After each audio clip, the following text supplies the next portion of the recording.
У палякаў яшчэ да 1939 году склаўся такі стэрэатып: беларус значыць камуніст. Сапраўды, беларусы актыўна выступалі супраць палякаў, але не пад нацыянальным, а пад чырвоным сцягам.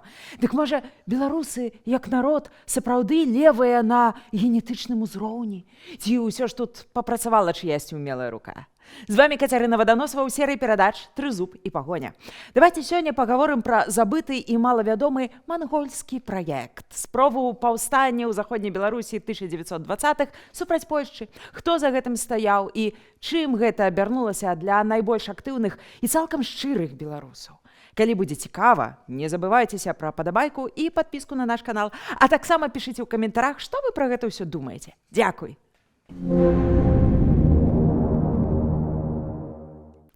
У ночы 4 жніўня 1924 году перад будынкам павятовай адміністрацыі ў Столбцах з вінтоўкай нёс варту паліцэйскі Леон Пікерт.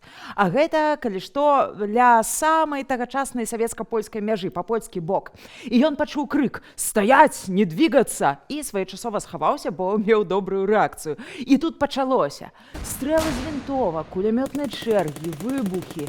Гэта была начная атака на цэлы горад, вакзал, аддзяленне паліцыі, турму. Нападнікі хутка захапілі тую турму і забралі тых, хто ім быў патрэбны, а рэшту проста выпусцілі. А палове трэцяй ночы яны рушылі ў бок савецкай мяжы. Спробы іх дагнаць і разбіць не мелі поспеху, бо тыя адстрэльваліся з кулямётаў, і таму палякам заставалася толькі назіраць, як пара дзесяткаў дыверсантаў спакойна пераходзіць на савецкі бок. Ну, а уступаць у бой з савецкімі памежнікамі загаду не было. З сабой дыверсанты забралі з турмы ўсяго 2 чалавек – Іосіфа Лагіновіча і Стэфана Мертэнса, актывістаў КПЗБ, якія нядаўна трапіліся польскай паліцыі і чакалі этапу Вільню. А на месцы пасля нападу засталося і 2 параненых баевікоў. Калі палякі іх дапытывалі, то яны проста, прабачце, афігелі. Аказалася, што ў Менску на нямецкай вуліцы ў казармах працуе цэлы цэнтр падрыхтоўкі дыверсантаў з кулямётамі, гранатамі, каб ваяваць супраць Польшчы. Навіна так сабе, праўда? Насамрэч, нягледзячы на рыскі мір 1921 году, хаця, здаецца, мяжа ўжо устаканілася, абодва бакі, СССР і Польшча, займаліся актыўнай выведкай у памежнай зоне. З польскага боку гэта была арганізацыя «Зялёны дуб», колішнія балахоўцы. Пра генерала Балаховіча я ўжо распавядала ў асобным відэа, дарэчы. А з савецкага гэта былі дыверсанты з той самай нямецкай вуліцы, якіх трэніраваў Сергей Ваўпшасаў, такі сабе савецкі Отто Скарцэні. У адных была канцэпцыя міжмор'я, а ў іншых перманентнай сусветнай рэвалюцыі. Справа яшчэ ў тым, што ў 1921 годзе на другім канцы Савецкага Саюзу быў прылеплены ахоўны буфер Мангольская народная рэспубліка, ясна пад кіраўніцтвам Масквы.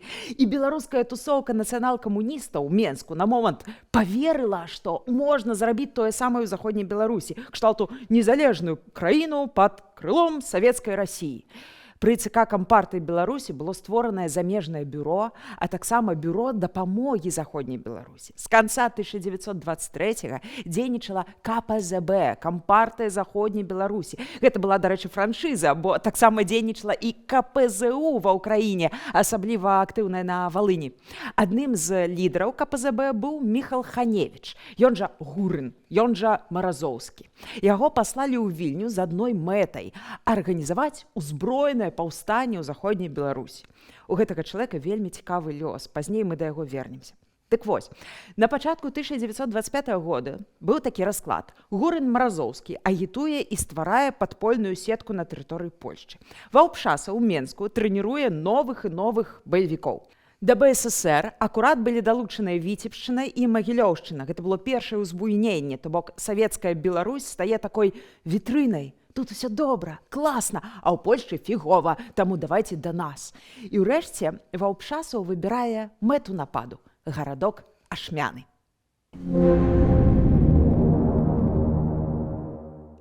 Ашмяны былі абсалютна нязручныя для нападу з мэтай сабатажу, бо савецкая мяжа далекавата, лясок, каб схавацца, мала, сыходзіць цяжка, то бок гэта было самазабойства.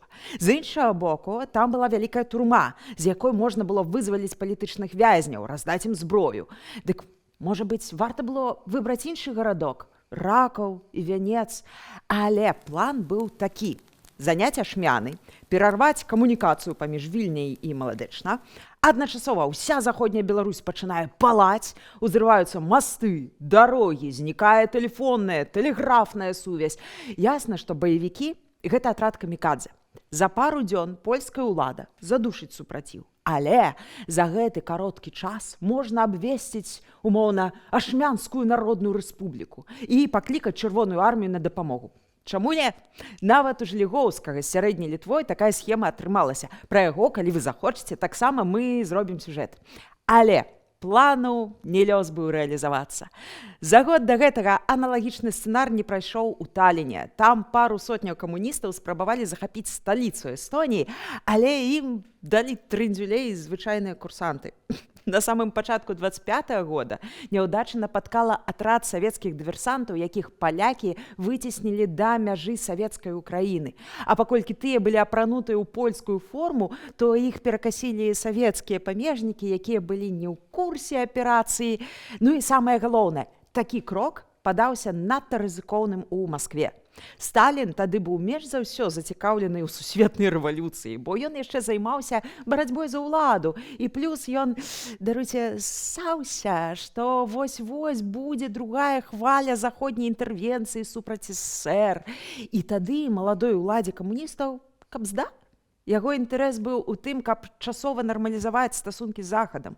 Рэвалюцыя была патрэбная, напрыклад, Троцкаму, але яго час сыходзіў. І ўрэшце ён згубіў пасаду наркома і старшыні ваенсавету. Беларускім камуністам у Менску таксама шчокнулі па носе, кшталту «памаўчыце», але пакуль што яшчэ не расстрэльвалі, што праўда.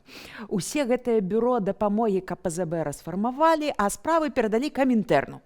Але самы незайздросны лёс чакаў беларускіх па польскім баку у заходняй Беларусі.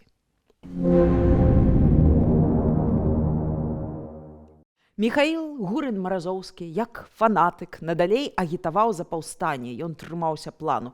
Яго арыштавала польская паліцыя, а потым выпусціла, а свае за гэта абвясцілі правакатарам. І ўрэшце з другога разу яго застрэліў свой жа камуніст, прычым хлопец, якога Гурын некалі асабіста прымаў камсамол. Палякі сур'ёзна ўзяліся за беларускае пытанне, прычым яго дакладна вывучалі і выпускалі адмысловыя дапаможнікі, хто ёсць, хто ў беларускім руху, з кім, хто звязаны. Выбары ў Сойм 22-го году паказалі, што беларусы стаюць палітычнай нацыяй, і іх дафіга. Але камуністы ў гэты рух пачалі метадычна заліваць грошы і рэсурсы. То бок Масква, пакрысе адыходзячы ад радыкальнага варыянту, зрабіла стаўку на ўмоўна мяккую сілу. Не толькі КПЗБ, але цалкам легальныя арганізацыі, ад беларускіх школаў да кааператываў, царкоўных брацтваў, ну і, канешне, палітычны дзвіж, куды бальшавікі пацягнулі сенатараў беларусаў з польскага Сойму. Сенатар Васіль Рагуля ў сваіх мемуарах апісвае вельмі цікавую гісторыю, якая адбылася ў 24-м годзе. Цытата. «Аднойчы я застаў у сваім памяшканні нейкага чалавека. Ён сказаў, што прыехаў з саветаў і хоча гутарыць з беларускімі прадстаўнікамі. Я запрасіў Тарашкевіча, Рак Міхайлоўскага і Мятлу. У доўгіх гутарках незнаёмец угаворваў мяне адкінуць буржуазныя перажыткі і арганізаваць у заходняй Беларусі новую партыю. На маё пытанне, што гэта будзе за партыя, камуністычная, быў адказ «Не, гэта будзе мосцік да камунізму». Рагуля паабяцаў прысутным, што нікому не раскажа пра сходку і пакінуў памяшканне, бо з камуністамі яму было не па дарозе. Але там, за зачыненымі дзвярыма, акурат і нарадзілася беларуская сялянска-работніцкая грамада. Актыўная і масавая беларуская партыя, хросным айцом якой аказаўся камуністычны агент. Тарашкевіч, Мятла, Рак Міхайлоўскі сталі лідарамі. Іх чакалі вельмі пакручастыя маршруты, але з сумным канцом. Такім чынам, замест Ашмянскай ці Беларускай народна-дэмакратычнай рэспублікі паўстала партыя БСРГ, а побач з ёй процьма арганізацыяў, клубаў, газет, тусовак, якія фінансаваліся камуністамі. І гэты набытак для Масквы аказаўся найлепшай інвестыцыяй. Насамрэч, Гэта толькі пачатак гісторыі пра тое, як маскоўскія камуністы ўзялі пад кантроль нацыянальны рух у заходняй Беларусі. І справа не толькі ў тым, што ніхто іншы не захацеў падтрымаць беларусаў у іхнай барацьбе. Справа ў тым, што іншых саюзнікаў ды іншага пазітыўнага прыкладу апроч БССР проста не было. Усе гульцы хацелі толькі карыстацца беларускай зямлёй, рэсурсамі. А як там насамрэч у саюзе і што яго чакае ў 30-х, хто ж ведаў? Калі вам, дарэчы, цікава, што было далей, як КПЗБ пераўтварылася ў сапраўдную тэрарыстычную арганізацыю кшталту ірландскай рэспубліканскай арміі, як палякі змагаліся з беларускім рухам і што ж чакала яго лідэраў, то пішыце ў каментарах. Мы зробім працяг. А на сёння варта развітвацца. Будзьма разам з сапраўднай гісторыяй. Будзьма разам з Украінай.